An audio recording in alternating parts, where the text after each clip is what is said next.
Sir నమస్కారం sir. నమస్తే. Sir గత 3 రోజులుగా చంద్రబాబు నాయుడు గారు ఢిల్లీలోనే ఉన్నారు సార్. అక్కడ మోదీ గారితో, అమిత్ షా గారితో మీటింగ్ ఏర్పాటు చేసుకున్నారంటున్నారు. అయితే ఈ మీటింగ్‌లో జగన్మోహన్ రెడ్డి గారి ప్రస్తావన వచ్చింది. ఆయన గురించి మోదీ గారు అండ్ అమిత్ షా గారు గ్రీన్ సిగ్నల్ ఇచ్చేసారు చంద్రబాబు నాయుడు గారికి. "నువ్వు కొనసాగించే, కంటిన్యూ చేసేస్తే మేము సపోర్ట్‌గా ఉంటామని" చెప్పినట్టుగా వార్తలొస్తున్నాయి. మరి ఏం జరగచ్చు? జగన్మోహన్ రెడ్డి గారు అరెస్ట్ అయ్యే అవకాశం ఏమన్నా ఉందా? పొలిటికల్‌గా ఎటువంటి పరిణామాలు జరిగే అవకాశం ఉన్నాయి sir? Chandrababu Friday, Saturday, Sunday 3 రోజులు కూడా ఢిల్లీలో ఉన్నాడు. మనకి ఆయనకి బ్రాడ్‌గా 2 రకాల అజెండాలు కనిపిస్తాయి. ఒకటి రాష్ట్రానికి సంబంధించి ఆహ్, కేంద్రం నుంచి ఫండ్స్ తీసుకోవడం. ఆల్రెడీ బడ్జెట్‌లో నిర్మలా సీతారామన్ 15,000 కోట్లు అమరావతికి అప్పు తీసిస్తా ఉన్నారు. దానికి సంబంధించి world bank, Asian development bank వీళ్ళు కలిసి ఇవ్వబోతున్నారు. ఒక బృందం, వరల్డ్ బ్యాంక్ బృందం అమరావతిని సందర్శించిందని కూడా చెప్తున్నారు. సో ఆ 15,000 కోట్లకు సంబంధించి ఏమైనా ఇబ్బందులు ఉంటే దాని గురించి మాట్లాడడం ఒకటి. రెండవది పోలవరం డ్యామ్కి సంబంధించి నిధులను రాబట్టడం రెండవ ప్రయారిటీ. మూడవది వివిధ వెనుకబడిన జిల్లాలకు సంబంధించి ఆల్రెడీ కొంత ఫండ్స్ శాంక్షన్ చేశారు, దాన్ని రిలీజ్ చేసుకోవడం మూడవది. అట్లాగే విభజన హామీలకు సంబంధించి అనేక పెండింగ్లు ఉన్నాయి. వాటిని చంద్రబాబు వాళ్ళ దగ్గర నుంచి తీసుకురావాలి. ఇవన్నిటికి సంబంధించి ఆయన వివిధ శాఖల మంత్రులను కలవడం, మోడీ అండ్ అమిత్ షాని కలవడం, ఇవన్నీ కూడా జరిగాయి. అయితే ఇది అందరికి కూడా తెలుసు, ఎందుకంటే వాళ్ళు ఓపెన్గా చెబుతారు.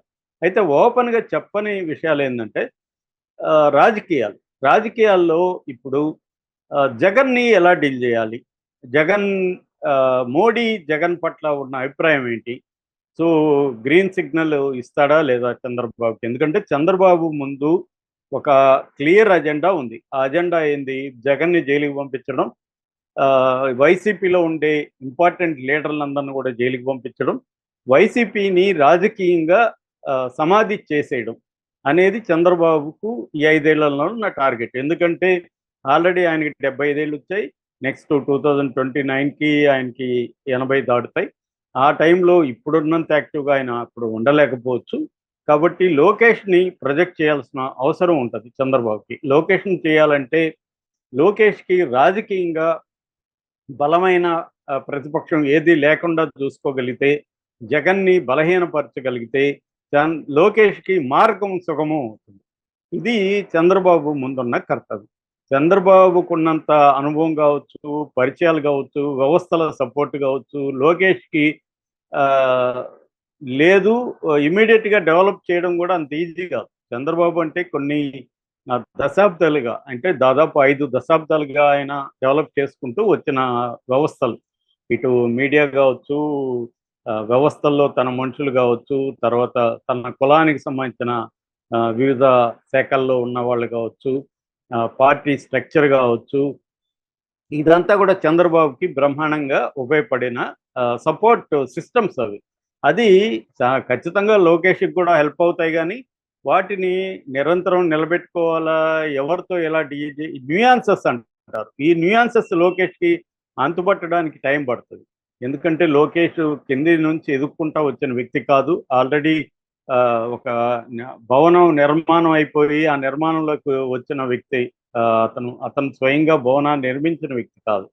ఈ తేడా ఖచ్చితంగా ఉంటుంది. లోకేష్ ఖచ్చితంగా మెరుగుపడ్డాడు ఈ మధ్య కాలంలో, అనేక విషయాల్లో డెవలప్ అయింది, కానీ అది సరిపోదు. అందుకని చంద్రబాబు ఏంటంటే ఉన్నప్పుడే తనకి మార్గం సుగం చేయాలా. రేపొద్దున పవన్ కళ్యాణ్, ఇప్పుడంటే తన అవసరాల రీత్యా చంద్రబాబు కంట్రోల్లో పవన్ కళ్యాణ్ ఉన్నాడు, కానీ రేపు అతను పవన్ కళ్యాణ్ చంద్రబాబు కంట్రోల్లో ఉంటాడని గ్యారంటీ ఏముంది?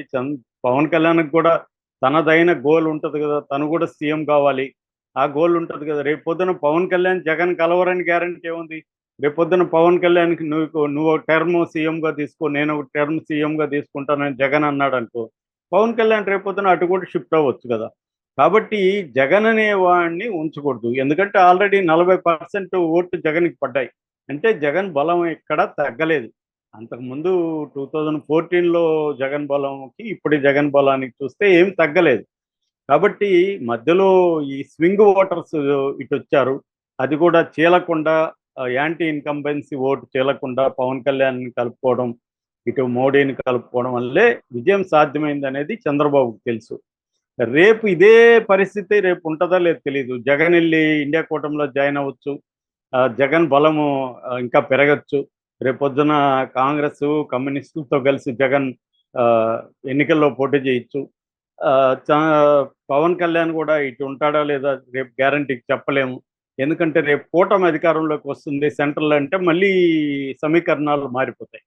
సో ఈ కాంటెక్స్ట్లో జగన్ని ఇప్పుడే అంటే ఎన్నికల దగ్గర వరకు వెయిట్ చేసి చంద్రబాబుని జగన్ ఎలాగైతే అరెస్ట్ చేశాడో అలాగా చంద్రబాబు జగన్ని ఎన్నికల ముందు అరెస్ట్ చేస్తే అది సింపతిగా మారే అవకాశం ఉంటుంది. కాబట్టి ఇప్పుడే కానీ చేస్తే మెల్లమెల్లగా మర్చిపోతారు జగన్ది అన్న ఇది చంద్రబాబుకు ఉంది. మనం చూస్తున్నాము రాధాకృష్ణ దగ్గర నుంచి అందరూ కూడా చంద్రబాబుని ఇప్పటికే విమర్శిస్తున్నారు. ఎందుకు చేత కాకుండా ఉన్నావు?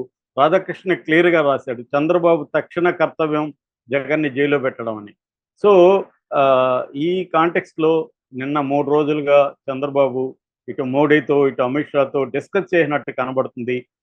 జగన్ని ఏం చేద్దాము ఏంటి అన్నప్పుడు వాళ్ళ వ్యూహం ఏంటి అనేది చూసినప్పుడు మోడీ గ్రీన్ సిగ్నల్ ఇచ్చాడని తెలుగుదేశం వర్గాలు చెబుతున్నాయి. అది ఎంత నిజమనేది మనకు తెలియదు. ఎందుకంటే వాళ్ళిద్దరి మధ్య జరిగింది మనం రాధాకృష్ణ లాగా అక్కడ ఉండి చూసి రాయలేం కాబట్టి మనం చెప్పలేం. కానీ ఒక పొలిటికల్ జర్నలిజం అంటేనే ఎక్కడో ఒక చోట లీక్ అవుతుంది. చంద్రబాబు ఎవరికొకరికి చెప్పి వాళ్ళు ఇంకొకరికి చెప్పి అలాగా లీక్ అవుతుంది కదా. అలాగా లీక్ అయిన దాంట్లో గ్రీన్ సిగ్నల్ ఇచ్చాడు కానీ టైమింగ్ ఇంపార్టెంట్ అని చెప్తున్నారు. ఎప్పుడైనా రాజకీయాల్లో టైమింగ్ అనేది వెరీ ఇంపార్టెంట్. అంటే ఏ టైంలో ఏ పని చేయాలి అది చంద్రబాబుకు తెలిసినట్టుగా ఇంకెవరికి తెలియదు. కానీ మోడీకి ఉన్న వ్యవహారం వేరు. చంద్రబాబుకి ఆంధ్రప్రదేశ్ ఒకటే ఉంటే మోడీకి దేశవ్యాప్తంగా ఒక పరిణామం అనేది నెక్స్ట్ అది దాని ప్రభావం ఎలా పడచ్చు, దాన్ని ఎలా డీల్ చేయాలి, ఇవన్నీ కూడా వాళ్ళు ఆలోచిస్తారు. అలాగా రెండోది ఏంటంటే మోడీకి చంద్రబాబుని లోకేష్ని స్ట్రెంగ్తన్ చేయడం ఇష్టమా కాదనేది కూడా ఇంపార్టెంట్. ఇప్పుడు జగన్ అనేవాడు ఒకడు ఉంటేనే చంద్రబాబు తన కంట్రోల్లో ఉంటాడు. మోడీకి జగన్ లేడనుకో, ఇతను పూర్తిగా బలపడ్డాడు అనుకో, రేపు పొద్దున మోడీకి చంద్రబాబు రేపు అణిగిమణిగి ఉండకపోవచ్చు. ఎందుకు? ఇప్పుడు జగన్ అనేవాడు భూతాన్ని అలా ఉంచితే చంద్రబాబు కంట్రోల్లో ఉంటాడు. లేనప్పుడు ఏమవుతుంది? చంద్రబాబుని కంట్రోల్ చేయడం కష్టం అవుతుంది. అందుకే అది మోడీకి కూడా ఉంటుంది. అందుకని ఇప్పటికిప్పుడు జగన్ని కంప్లీట్గా నాశనం చేయాలనే చంద్రబాబు లక్ష్యం మోడీ లక్ష్యం కాకపోవచ్చు. కాబట్టి మోడీ ఆచితూచి వ్యవహరించే అవకాశం ఉంది. గ్రీన్ సిగ్నల్ ఇచ్చాడు కానీ టైమింగ్ ఇంపార్టెంట్. ఇప్పటికిప్పుడు మీరు చేయకండి, కేసులు పెట్టుకుంటా వెళ్ళండి, కింది స్థాయి వాళ్ళని ఒక్కొక్కరిని అరెస్టులు చేయడం, ఈ పని చేసుకుంటా వెళ్ళండి అని చెప్పినట్టుగా మనకి వార్తలు వచ్చాయి. సో ఏదేమైనా జగన్కి అయితే గడ్డి కాలం. నేను ఇంతకుముందు కూడా చెప్పాను, చంద్రబాబు ఒక పద్మవ్యూహాన్ని జగన్ చుట్టూ పన్నుతున్నాడు. అదేంటంటే జగన్ బీజేపీ సపోర్ట్ లేకుండా చూసుకోవాలి, మోడీ అండ లేకుండా చూసుకోవాలి ఒకటి. అప్పుడు జగన్ ఏమవుతాడు? ఒకవైపు జగన్ కార్నర్కి నెట్టబడితే జగన్ ఏమైపోతాడంటే ఇండియా కూటమి వైపు వెళ్తాడు. ఇండియా కూటమిలోకి కూడా రానికుండా చూసుకోవాలి. అందుకని చంద్రబాబు ఏం చేస్తున్నాడు అంటే కాంగ్రెస్కి ఆఫర్ ఇవ్వడం ద్వారా, అంటే తెలంగాణలో నేను రేవంత్ రెడ్డికి సపోర్ట్ చేస్తాను 2028 అసెంబ్లీ ఎన్నికల్లో, అప్పుడు రేవంత్ రెడ్డి మళ్ళీ కాంగ్రెస్ అధికారంలోకి వస్తుంది, ఆ రకంగా నేను మీకు తెలంగాణలో హెల్ప్ అవుతాను, దానికి బదులుగా మీరు జగన్ని మీ దాంట్లోకి చేర్చుకోవద్దండి అని చంద్రబాబు ఆఫర్ ఇస్తున్నట్టుగా చెప్తున్నారు. అందుకని రాహుల్ గాంధీ కాంగ్రెస్ ఎక్కడ కూడా జగన్కి ఇప్పటివరకు సపోర్ట్ చేయట్లేదు. ఢిల్లీలో ధర్నా జరిగినప్పుడు కూడా ఇండియా కూటమిలో 7 పార్టీల ప్రతినిధులు పాల్గొన్నారు కానీ కాంగ్రెస్ వాళ్ళు రాలేదు. జగన్ కూడా కాంగ్రెస్ యాంటీగా మాట్లాడాడు. ఎందుకు వాళ్ళు రాలేదో మీరు అడగండి అని మీడియా అన్నాడు. మణిపూర్లో ఖండిస్తారు కానీ ఆంధ్రప్రదేశ్లో ఎందుకు ఖండించరని చెప్పాడు. ఒక పక్క షర్మిల కూడా జగన్ మీద. సో ఈ క్రమంలో మోడీ గ్రీన్ సిగ్నల్ ఇచ్చాడని ఇప్పుడు అంటున్నారు. సో అది ఎప్పుడనేది తెలియదు కానీ ఖచ్చితంగా జగన్ అయితే జైలుకు పోయే అవకాశాలు అయితే క్లియర్గా మనకి కనిపిస్తుంది. Okay sir, thank you so much.